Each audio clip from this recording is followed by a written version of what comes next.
आज के case studies के इस लेक्चर में बात करेंगे पत्नी आमतौर पर केस करने के दौरान ये 10 गलतियां कर जाती है और 10 में से अगर एक भी गलती आपके केस में की है तो भी आप इसका फायदा उठा सकते हैं और पत्नी के द्वारा लगाए गए ऐसे केसेस को रद्द करवा सकते हैं। तो पत्नी केस के दौरान कौन कौन सी 10 गलतियां करती है ये पति को भी पता होना चाहिए और आज ये गलतियां पत्नी को भी पता लग जाना चाहिए कि वो ये 10 गलतियां करती है, कभी भी उसको 10 गलतियां नहीं करना चाहिए, अन्यथा पति आपकी गलतियों का फायदा उठा के और आपके केस को बड़ी आसानी से क्वैश करवा सकता है, डिसमिस करवा सकता है, रद्द करवा सकता है। जय जिनेंद्र, होमकेश जैन। वीडियो को लाइक और शेयर कर दीजिए और इस तरह के जजमेंट्स के पैकेज पाने के लिए जिसमें लगभग आपको 200 जजमेंट्स मिलेंगे, अधिकतर जजमेंट्स में एक पेज का अलग से हिंदी का निष्कर्ष मिलेगा या अन्य किसी जानकारी के लिए दिए गए नंबर पर आप हमें संपर्क कर सकते हैं। वीडियो को लाइक और शेयर कर दीजिए। चलिए शुरुआत करते हैं। नंबर 1, पहली गलती पत्नी आमतौर पर यह करती है कि आरोप तो ढेर सारे लगा देती है लेकिन उस आरोप का विवरण नहीं बताती। घटना कब घटी, किस समय घटी, किस स्थान पर घटी, किसने देखा, डेट, टाइम, आई विटनेस, स्थान, यह गायब रहता है और यही सस्पेक्ट हो जाता है कि आप आरोप लगा रहे हैं लेकिन आप सही जानकारी नहीं दे रही। इसके अभाव में कई बार ये केसेस डिसमिस हो जाते हैं और ऐसे 2025 में भी जजमेंट देखने को मिले हैं जिसमें कोर्ट ने कहा कि ना डेट है ना टाइम है, तो केस इज डिसमिस्ड। नंबर 2, मनगढ़ंत आरोप लगाना। यह गलती भी कई बार पत्नी करती है। मनगढ़ंत आरोप उन्हें कहा जाता है जो आरोप बिना सबूत के लगाए जाते हैं। आपके साथ घटना घटी लेकिन किसने देखा, कोई सबूत नहीं है, तो उसे मनगढ़ंत माना जाएगा। मान लीजिए आपके पॉकेट में 100 रुपए हैं और वो चोरी हो गए। आप चिल्ला रहे मेरे पे 100 रुपए चोरी हो गए, 100 रुपए चोरी हो गए, लेकिन कोई सबूत नहीं है, तो कौन करेगा आपकी बात पे भरोसा। आप किसी का नाम भी लगा देंगे, बंदे ने चुरा लिए, लेकिन जब तक उस बंदे के पास से वो 100 रुपए बरामद ना हो जाए, उस 100 रुपए का चोरी करने का प्रूफ ना मिल जाए, तब तक उसे दोषी कोर्ट नहीं मानती। तो मनगढ़ंत आरोप इन्हें कहते हैं। तो पत्नी को भी इस बात का ध्यान रखना चाहिए कि अगर उसके पास में लगाए गए आरोपों के सबूत नहीं है तो वो मनगढ़ंत माने जाएंगे और उन आरोपों के आधार पर केस को कोर्ट संभवतः आगे ना बढ़ाए और रद्द कर दे, ऐसा हो सकता है। नंबर 3, दहेज का आरोप बिना सबूत के लगा देना। हमने दहेज दिया है, दहेज मांगते हैं, आरोप लगा दिए बिना सबूत के, और यह आरोप आमतौर पर कॉमन देखा गया है, एक नहीं कई केसेस में यह आरोप देखा गया है। तो एक कॉमन आरोप है।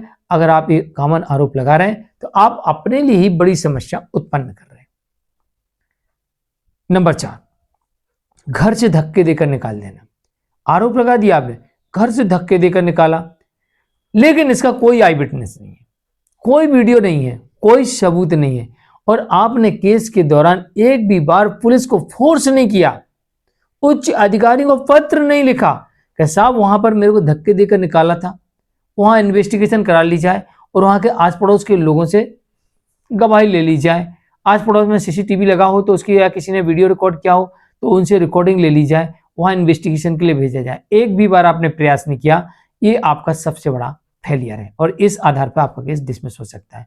क्योंकि आपको धक्के मार के निकाला तो फिर आपको इस पर फोकस करना चाहिए था और आपको इसमें बाकायदा गवाही करवाना चाहिए था, लेकिन आपने नहीं करवाया।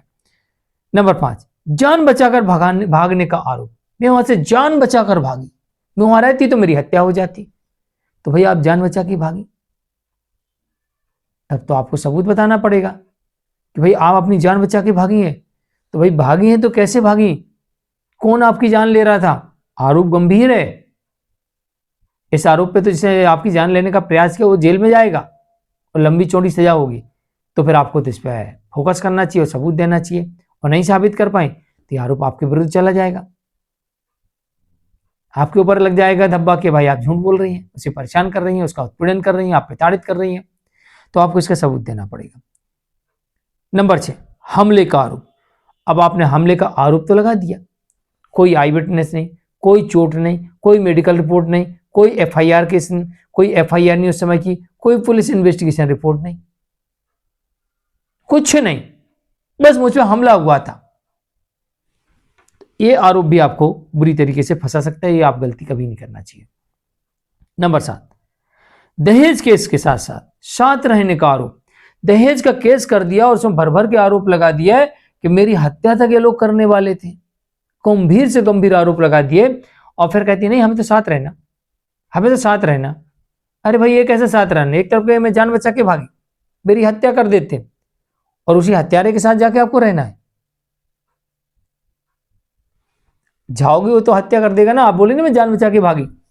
तो ये भी एक कंट्रोडक्शन है, इस बात का भी ध्यान रखना चाहिए। भाई आपकी जान जा रही थी, वो हत्या कर रहा था आपकी, तो साथ रहने की बजाय आपको साथ छोड़ने का, यानी डिवोर्स का केस फाइल करना चाहिए था।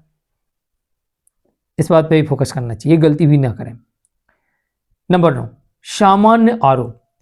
सुप्रीम कोर्ट के जजमेंटों को देखने के बाद पता लगता है, कोर्ट कहती है कि अगर सामान्य आरोप लगाए गए हैं तो भला ही उनके सबूत हो, लेकिन उसमें आपराधिक केस नहीं चलाया जा सकता, दंड नहीं दिया जा सकता।